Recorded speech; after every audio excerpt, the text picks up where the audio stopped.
오늘 예수님께서 다시 사신 날입니다. 우리가 하나님께 영광의 박수를 보내겠습니다. 예수님께서 다시 사셨기 때문에 첫 열매라 그렇게 했습니다. 부활의 열매.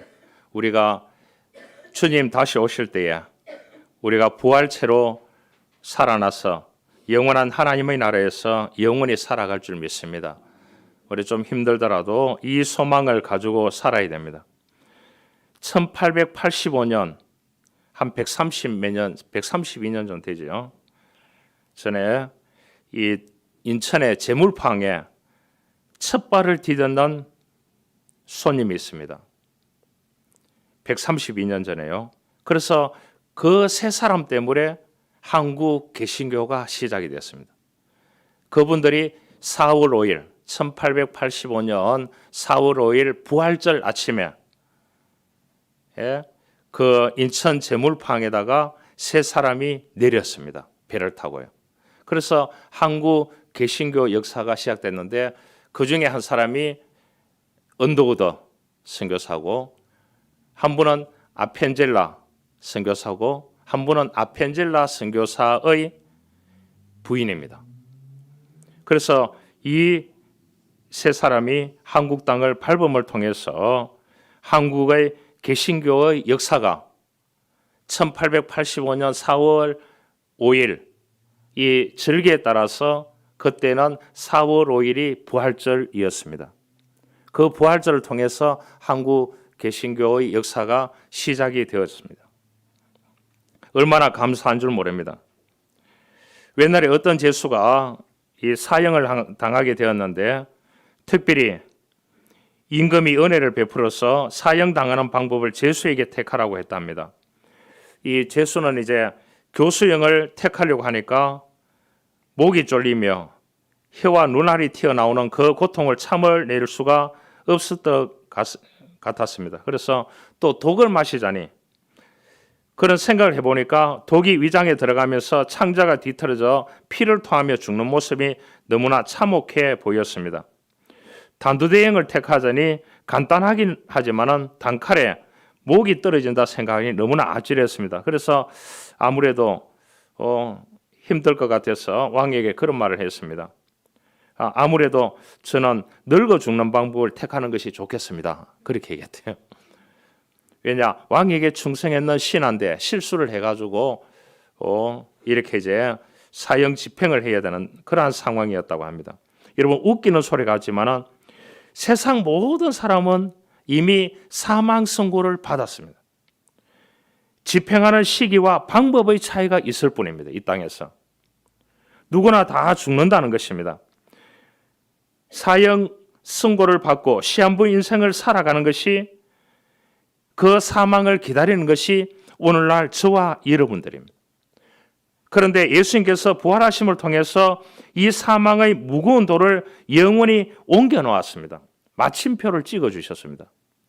그래서 우리의 죽음은 끝나지 아니하고 영원한 하나님의 나라의 생명으로 만들어 주셨는 것이 부활체를 만들어 주신 것이 오늘 예수님의 부활이 보여주는 상징적인 의미가 되고 있는 것입니다. 부활도 죽음도 삶의 일부이고 과정이라는 것을 우리들에게 가르쳐주고 있습니다.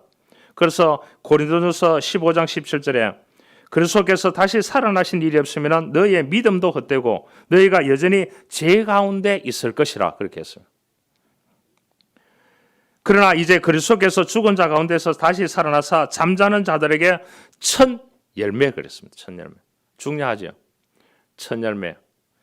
그래서 제가 어릴 때 신학생활 할 때에 그랬습니다.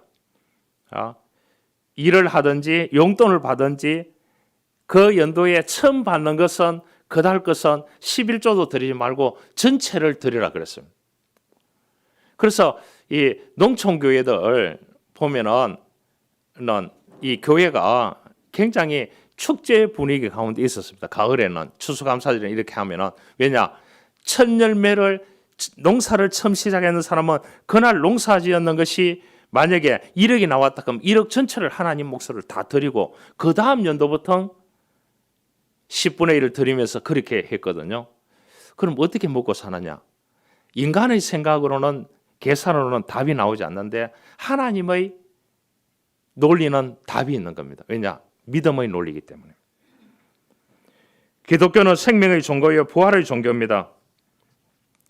위대한 성인들은 자신의 이름이나 업적만큼 큰 무덤을 남겼지만은 예수 그리스도는 빈 무덤을 남겼다고 했습니다. 안식 후 새벽에 예수님의 시체를 보고 향품을 바르기 위해서 갔던 여인들이 빈 무덤을 보고 예수의 시체가 없어졌다며 절망과 시리 속에 울었지만은 사실은 예수님의 시체가 없는 것을 울 일이 아니라 기뻐하고 즐거워해야 되는 것입니다. 그래서 천사가 여인들에게 그런 말을 했어요. 어찌하여 산자를 죽은 자 가운데 찾느냐? 여기에 계시지 않고 살아나셨느니라. 할렐루야. 여러분, 예수님은 무덤에서 만날 수 없습니다. 우리는 십자가의 자리에서뿐 아니라 예수의 부활의 자리에서도 우리의 자신의 존재를 확인해야 됩니다. 예수님은 진실로 부활하셨기 때문에 오늘 예배 드리는 예배는 기쁨의 예배요, 축제 예배요, 감사 예배요, 부활하신 날을 기념한 주일날 모이는 것입니다. 그렇게 말하는 겁니다. 사람들이 역사적인 예수는 참 좋은데 오늘 또 살아 계신다 하니까 열받는다는 이런 분들을 많이 만나봤어요. 여러분, 예수님은 역사책 속의 인물이 아니라 오늘 또 살아계셔서 역사하시는 그분 자체가 하나님이십니다. 그분을 믿고 살아가는 것이 놀라운 믿음인 것입니다. 그분이 나를 동행하시고 내가 어려울 때 위로하시고 내가 넘어지려고 할 때 받쳐주시고 내가 여러 가지 발견하지 못할 때 그분이 우리들에게 맑은 영혼을 줘서 발견하게 하시고 지혜를 주시고 우리를 이끌어 가시는 그분인 것입니다. 그래서 우리들에게 기적과 역사를 일으켜 주십니다. 할렐루야. 그것이 믿음인 것입니다. 예수님은 기억 속의 인물이 아니라 현존하시는 분입니다. 그리스도인의 삶이란 거대한 돌을 굴러내시고 부활하신 그 생명력으로 오늘의 거치는 바위돌들을 굴리는 부활의 신앙을 소유한 무한한 능력의 생활을 하는 것이 믿음의 사람인 것입니다. 여러분, 부활은 말이 아닙니다. 하나의 사건입니다. 기적적인 사건입니다. 그 사건은 오늘 또 계속되고 있습니다. 부활절에 이미 우리 앞에 있는 돌들이 옮겨졌습니다.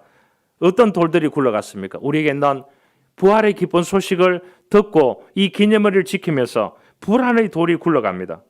내 속에 있는 염려의 돌이 굴러갑니다. 내 속에 있는 그치는 돌이 굴러갑니다. 간악함의 돌이 굴러갑니다. 절망의 돌이, 미움의 돌이, 불의의 돌이, 연약함의 돌이, 재채가는 돌이, 사망의 돌이 굴러갑니다. 부활의 주님만이 일을 하시는데 부활의 주님을 믿는 자들도 부활의 능력으로 할 수 있는 것입니다. 오늘부로 우리 속에 있는 마음 속에 있는 돌들 또한 부정적인 세상의 돌들이 다 굴러가기를 주님으로 축원합니다. 떼굴떼굴 제기도 떼굴 굴러가서 천사가 하늘로부터 내려와서 돌을 굴러내고 그런 말이었습니다. 천사가 내려와서 하늘로부터 내려서 돌을 굴러내고 큰 지진이 나며 주의 천사가 그렇게 얘기했습니다. 그리고 천사가 저는 임무와 약속이 나옵니다. 제자들과 베드로에게 이르라고 합니다. 갈릴리에서 보리라고 합니다.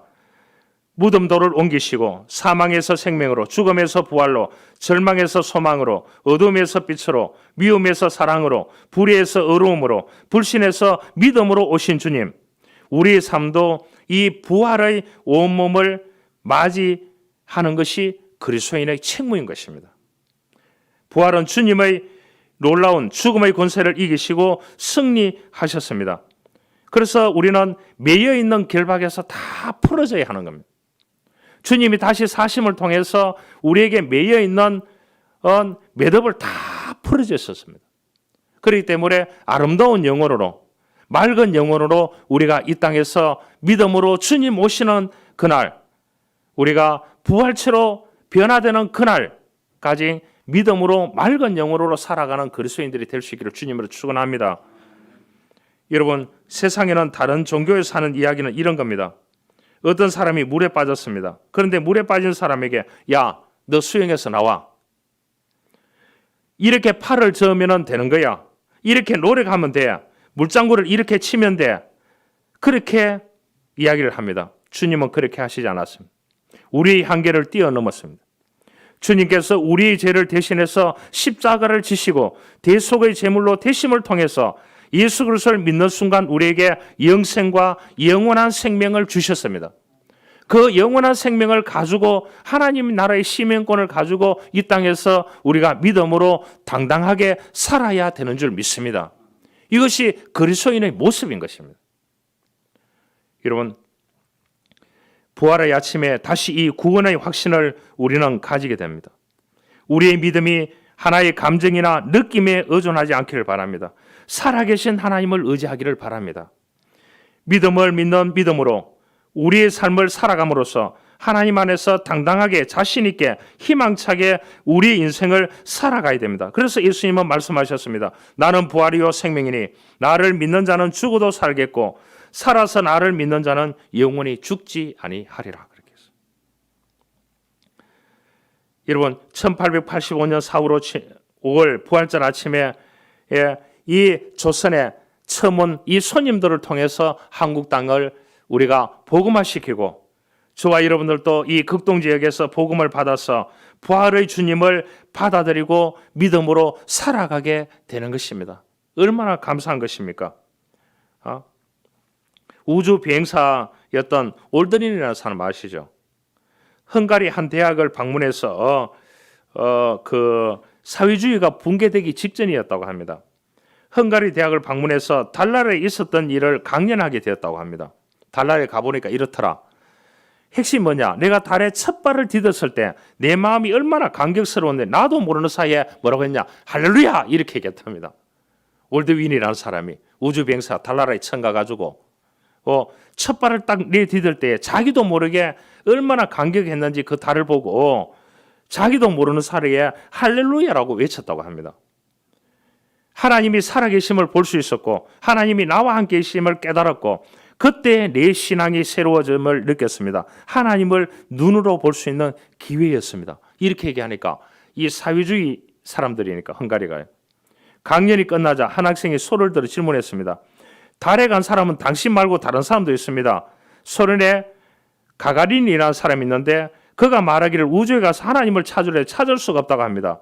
아무리 눈을 씻고 봐도 하나님을 볼 수 없다고 하는데 당신은 달에 가서 하나님을 봤다고 할렐루야라고 외쳤는데 무슨 말이냐 이렇게 얘기하니까 올드린이라고 사람이 그런 말을 했습니다. 마음이 청결한 자가 하나님을 볼 수 있습니다. 마음의 눈이 떠지고 영적인 눈이 떠진 자가 하나님을 볼 수 있습니다. 우리의 죄를 대속해서 십자가의 죽으심을 믿고 우리가 믿음으로 받고 믿음 생활하면은 믿음의 눈으로 보면은 우리가 영적인 눈으로 보면은 하나님을 볼 수 있는 것입니다. 할렐루야. 영적인 눈이 떠져야 합니다. 엠마오 도상의 두 제자에게 부활하신 예수님이 나타나서 그들에게 눈을 열어 주셨기 때문에 그들이 볼 수 있었습니다. 여러분, 막달라 마리아가 새벽 시간에 예수님의 시체에 향유를 발라 드리려고 예수님의 무덤에 갔는데 부활하신 주님을 만나자 마리아는 전혀 다른 사람으로 변했습니다. 그래서 예수가 부활하셨다고 외치게 되는 것입니다. 세상에서 죽었던 우리가 예수님을 만나서 새롭게 살아났습니다. 숨쉬는 인생으로 살아가고 있습니다. 주님의 부활체로 살아가고 있는 것입니다. 주님의 성전에서 예배 드리면서 그분과 함께 살아가고 있는 것입니다. 여러분, 모든 것이 어렵다고 할지라도 하나님이 일어나라 살아나라 명령하시면 모든 것이 숨을 쉬고 회복되고 역사가 일어나는 줄 믿습니다. 이것이 부활신앙을 가지고 살아가는 믿음 있는 사람들의 하나의 믿음이라고 보면 되는 것입니다. 여러분, 하나님은 기적을 베풀어 주시는 하나님. 여러분, 힘들 때에 자고 일어나면 모든 게 치유되고 기적이 일어나겠지. 아침이 되면 자는 동안에 하나님께서 낮과 밤을 만드셨기 때문에 밤에는 자는 동안에 하나님 기적을 베풀어 주셔서 내일 아침에 일어나면 기적이 일어날 줄 믿습니다. 이렇게 기도하고 자면 기적이 일어납니다. 할렐루야. 아멘 안 하셔요. 하루를 시작할 때 불편함이 있더라도 기도하고 하나님 풀어지는 역사가 있도록 해 주십시오. 그렇게 하고 우리가 한번 일을 시작해 보면 하나님께서 또 풀어지는 역사를 어떤 경우를 통해서라도 기쁜 소식을 주실 줄 믿습니다. 이것이 믿는 사람들의 최고의 놀라운 믿음이라는 사실을 우리는 알아야 되는 것입니다. 여러분, 교회는 영혼을 구원하는 거룩한 구조선입니다. 왜냐? 부활신앙을 믿고 주님의 부활체가 바로 성전입니다. 그 성전을 높이고 그 성전에서 믿음으로 살아감을 통하여 우리가 다시 오시는 그 주님을 통하여 언젠가는 우리도 부활체로 변화되어서 영원히 주님과 함께 살아가는 그러한 놀라운 은혜가 우리들에게 있는 것입니다. 사도 바울은 부활로 살기 위해서 자신은 날마다 죽노라고 그렇게 얘기했습니다. 여러분, 밤이면 잠드는 것은 죽음의 연습이요 아침에 깨어나는 것은 하나의 부활의 연습인 것입니다. 5절에 보니까 천사가 여자들에게 말하여 이르되 너희는 무서워하지 말라. 십자가에 못 박히신 예수를 너희가 찾는 줄을 내가 아노라. 그분은 다시 살아나셨느니라. 여러분, 소망 없는 자가 죽음 앞에 우는 것입니다. 죽음은 모든 행복과 생명과 관계를 다 가져가는 하나의 폭군인 것입니다. 그러나 부활의 생명은 죽음을 이겼다는 사실을 우리는 알아야 되는 것입니다. 그래서 신화 가운데 판도라 상자라는 이야기를 들어보셨을 겁니다. 제우스가 최고의 여인인 판도라를 만들어서 상자 하나를 들려서 인간 세상에 보냈습니다. 절대로 이 상자를 열지 말라고. 그런데 여러 해 행복하게 살던 판도라는 호기심이 생겨서 결국 상자를 딱 열어보니까 그 안에 뭐가 있느냐?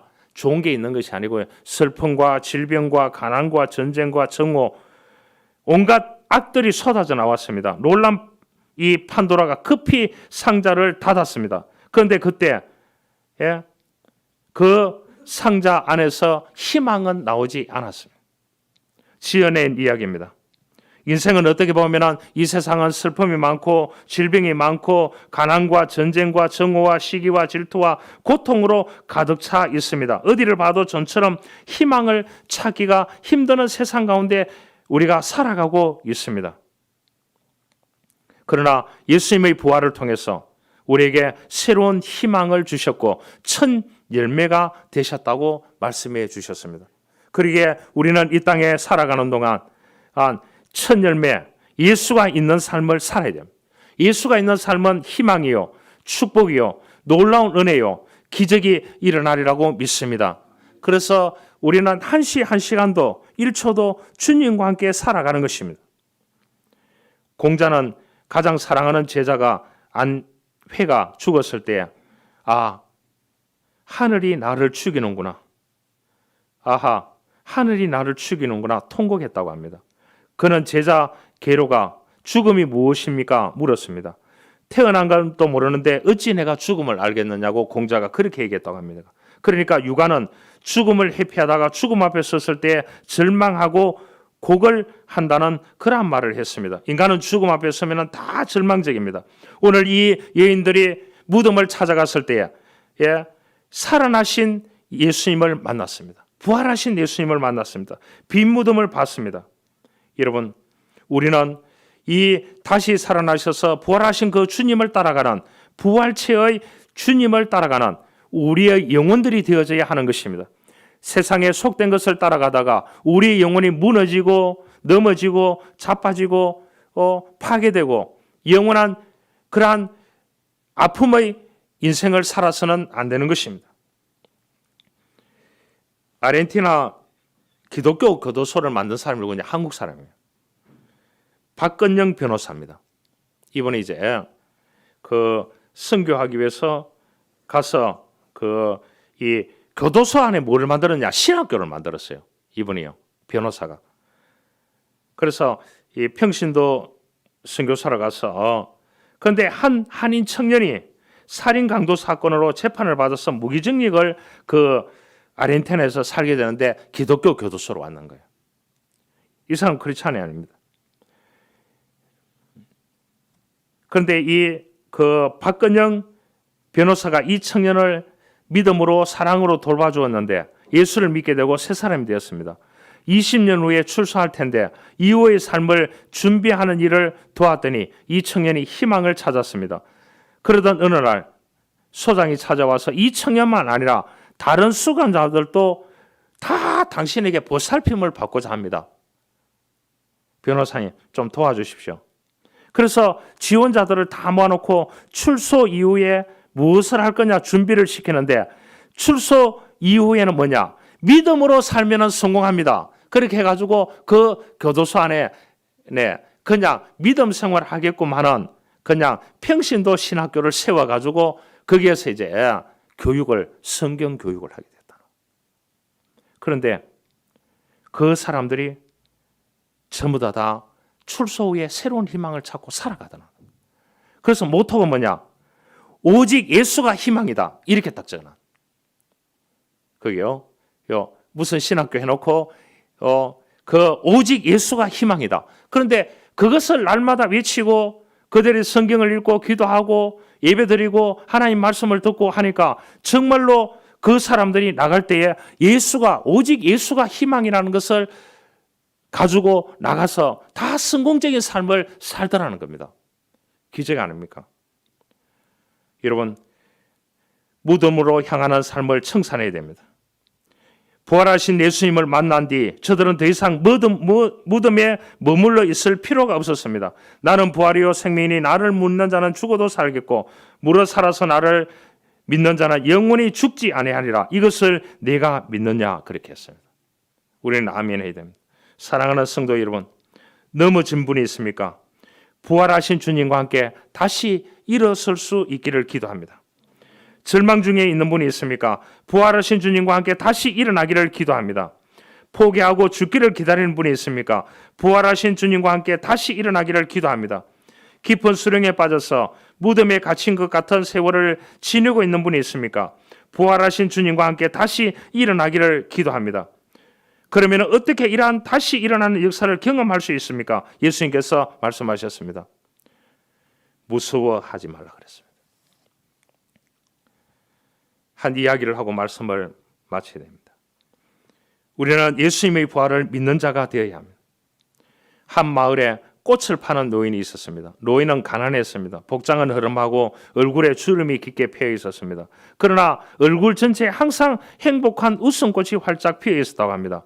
사람들은 그 노인을 행복한 할머니라고 명칭을 붙였대요. 어느 날 한 사람이 노인에게 물었습니다. 무슨 좋은 일이 있나 보지요?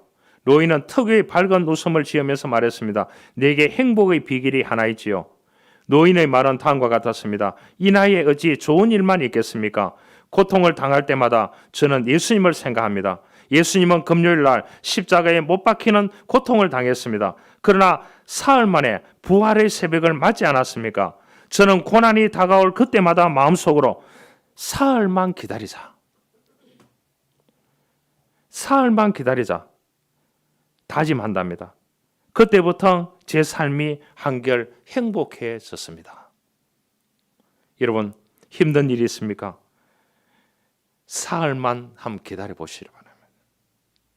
봄에 오면 앙상한 나뭇가지에는 새순이 돋습니다. 세상에서 가장 어리석은 사람은 모든 것을 포기하는 사람입니다.